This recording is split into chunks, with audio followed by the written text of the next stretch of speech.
ലോകം കണ്ടതിൽ വെച്ച് ഏറ്റവും നല്ല കള്ളൻ എന്ന് പറയുന്നത് റോബിൻഹുഡാണ്. പക്ഷെ നമ്മുടെ സുവിശേഷത്തിൽ പേര് പോലും പരാമർശിക്കാതെ ഒരു നല്ല കള്ളനുണ്ട്. അത് കട്ട് അങ്ങ് പരദീസായും കട്ട നല്ല കള്ളനാണ്. എല്ലാ കള്ളന്മാരും അവരുടെ കുറ്റങ്ങൾ ഏറ്റുപറയാറുണ്ട്. പക്ഷെ ഈ നല്ല കള്ളൻ്റെ പ്രത്യേകത എന്ന് പറഞ്ഞാൽ കുറ്റം ഏറ്റുപറയാൻ മാത്രമല്ല, ആ കുറ്റത്തിന് സോറി പറഞ്ഞുകൊണ്ട് യേശുവിനോട് പരദീസ യാചിക്കുകയും കൂടി ചെയ്ത്. നമ്മൾ നമ്മുടെ ജീവിതത്തിൽ ഒരുപാട് തെറ്റ് ചെയ്യുന്നുണ്ട്. മോഷ്ടിക്കുക എന്നത് മാത്രമല്ല കള്ളനെന്ന് ഉദ്ദേശിക്കുന്നത്.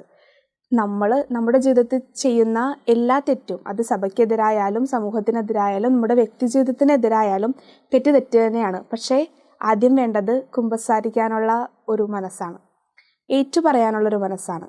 ദൈവത്തിന് മുൻപിൽ കുമ്പസാരിക്കാനും സോറി എന്ന് പറയാനും ഉള്ള മനസ്സ് നമുക്കുണ്ടെങ്കിൽ ഉറപ്പായിട്ടും നല്ല കള്ളനെപ്പോലെ നമുക്കും പരദീസ നേടാം. ഇന്ന് ക്രിസ്തുരാജൻ്റെ തിരുനാളാണ്.